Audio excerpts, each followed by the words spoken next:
Welcome to Metal Gear Explained. Today we're diving into one of the games that I wrote a script for that I thought would be interesting to explore. We recently made some videos about Konami confirming, one of the producers saying that they want to reintroduce the game to new players. That's why they have Metal Gear Solid Delta Snake Eater, which we have giveaways for. Just leave a comment and I'll select winners. But they said that they're introducing players with that game. And then the producer also stated that they need to remake a lot of different areas for specific games that they looked into to remake. So it's already hinted at that that's going to be something that they do. They also already confirmed that Volume 2 is something that they're looking into once they finish up Volume 1, fixes and bugs and issues. And today I'm going to be diving into a really cool video about what I wrote, and I felt like just sharing because it would be nice to see something out there. If you guys don't know, since 2001, I've been making a lot of theories and conversations about the Metal Gear series, and it's been a fun ride. And now that I have a channel, instead of just posting it in forums, we are going to dive deep down the rabbit hole to some of these conversations. We've done things like the Boss's video game, Ocelot's video game. I've explored all types of different stories and narratives that I thought were interesting. Today, we're going to dive into Big Boss and a special guest, let's just say. And you're watching some very spoiler-heavy cutscenes. And this is actually probably a little too gruesome for you guys. But it is a video game, so good luck with this. But I want to try to talk about it and give you guys an explanation in detail about how it all goes with this breakdown.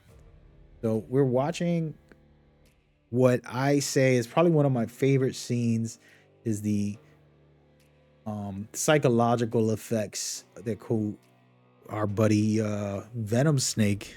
I'm being careful here. I am going to spoil the rest of the series, by the way, so just a heads up.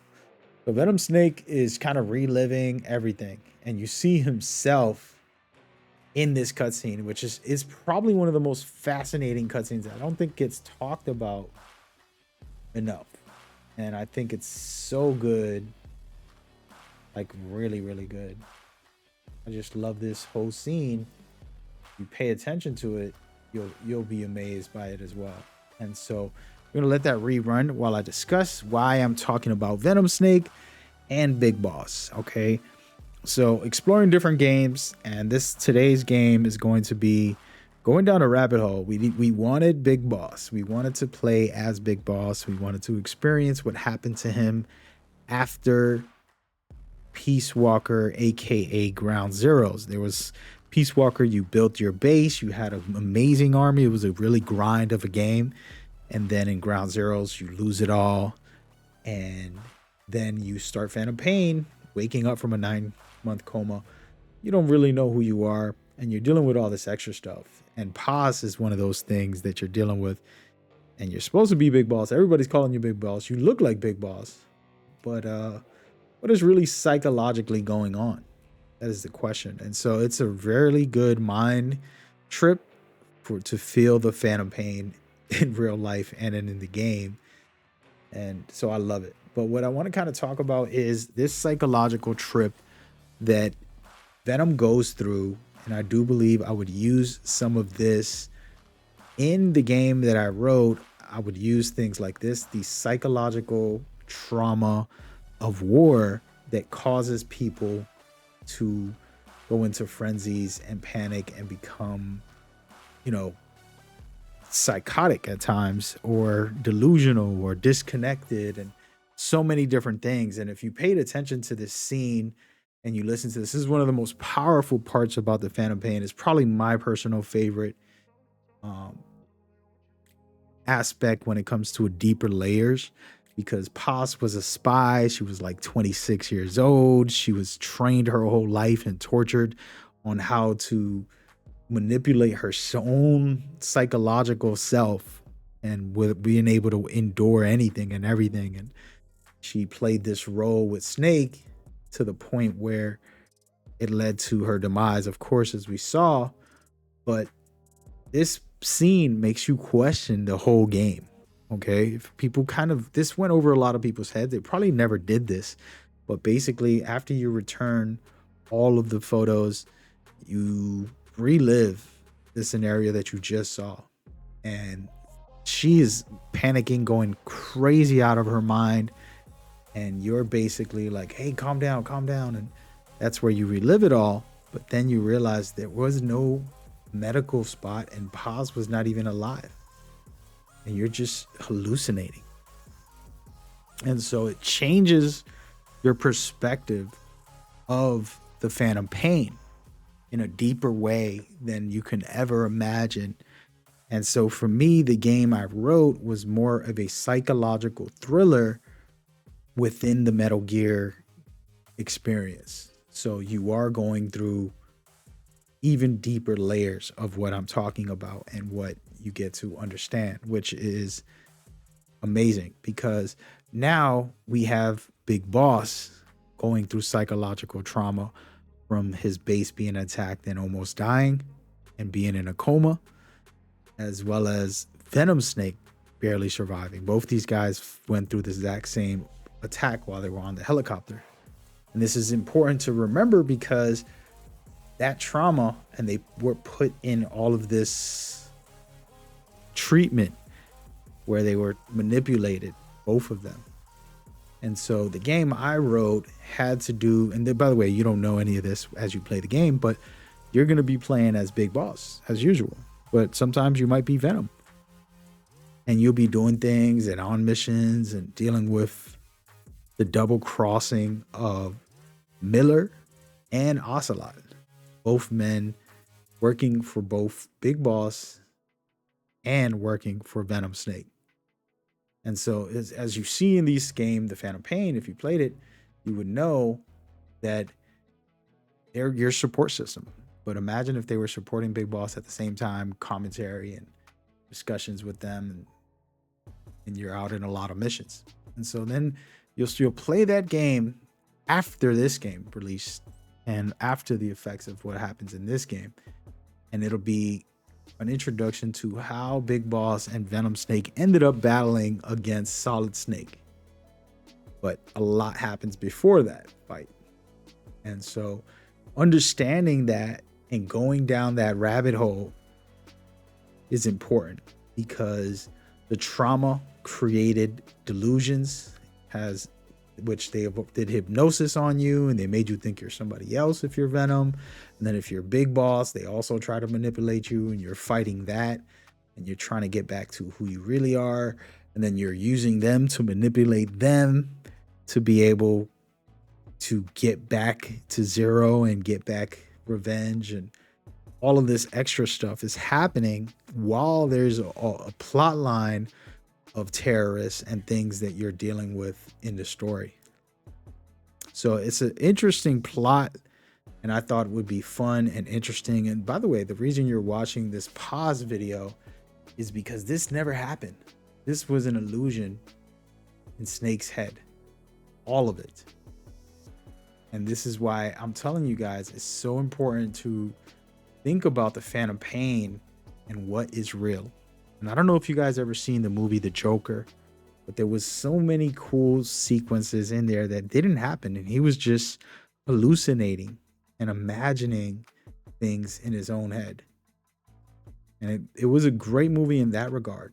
And we're talking about the part 1, not part 2, guys. Okay, not talk about part 2. But so this is kind of what really led me to my conclusion of making this storyline, where I thought, okay, this is definitely something special. Absolutely loved it. It felt like, we can get more out of this. And I'm going to go ahead and hopefully make y'all realize a couple of good things that took place here with this game. And so when you're watching Paz and you go into the hospital and you see her ripping out the bomb from her body, and this part right here is what happens. Spoilers. And everything blows up. And you thinking she's actually exploding. This is the main sequence here that made me convinced about this plot. that would be such a good psychological thriller while giving you the Metal Gear experience. Because when you wake up, you realize that never happened and you were just out on this platform. And it didn't happen, guys. So what type of delusional life are you living as Venom Snake? And so those are the kind of things that I think is incredible and fun to explore while exploring Big Boss's journey before he fights Solid Snake and Venom's journey. Because if you guys know, part 1, Venom Snake fights Solid Snake. And then in part 2, Big Boss fights Solid Snake. So we're basically creating the story that actually leads up officially. And there's going to be really key plots. Of course, I don't want to spoil the whole story, but I just wanted to give you the psychological thing. And so you spent the whole game going in and out of this area to talk to Paz. And then when it zooms out, she was never there. And you were just delusional. And so this is the kind of thing I think could be fun, could be interesting to explore, could be exciting to go down the rabbit hole about Big Boss and Venom Snake. They're connected, regardless if you like it or not. So this is where I personally had a very interesting plot. Now, of course, I would not make a Metal Gear game without it having the Kojima imprints, the humor, nonsense, the boss fights, which are epic. Of course, there'll be Metal Gears in it, and there'll be funny little silly things as well. And maybe some butt jokes. I don't know, just the corny stuff that's in there that the traditional stuff, let's just say. I would always add that into the game. And these are the type of things I would love, but I did feel like this was one of my favorite ones because it kind of heals anybody that went through the Phantom pain. And then it also introduces everybody to Solid Snake at the very end. And so it's a cool storyline, and I think it would be fun. And this was created a long time ago, right as the Phantom Pain came out. And I felt like, oh, this is perfect. It makes perfect sense together. So yeah, that's what I got for you guys. I thought it would be fun to just kind of discuss it and see where you guys stand with it. I talked about it on my streams a ton, and I posted an article about it. So it's out there in the world for a while now, but I really wanted to kind of just explore it and share where my thoughts come from when it comes to making a psychological thriller within the Metal Gear experience. And this is a near and dear thing to me. I have an official Metal Gear game that I would not reveal fully, but that is one that I thought could be exciting and interesting. As we know, Venom Snake has some mental health issues that he has to work on. And I think all these soldiers do, so we all have mental health that we need to take care of. So make sure you do that as well in real life. I use Metal Gear as my tool. There's the Bible, then there's Metal Gear as some of the greatest influences in my life to be better, do better, and try to stick to the mission, Jack. But I hope y'all stick to the mission and leave a comment about your thoughts about all this and what would you do, how would you want it to go, and go from there. We were discussing this and I decided to make a video about it because I was exploring the 50 years and all that stuff. If you didn't hear about the news, the developer wanted that, and that's where this all came from. So if you haven't seen that, it should be popping up. But I also have a bunch of other cool Metal Gear content that you could check out in the channel that should be popping up on screen right now. Go check that out. See you there.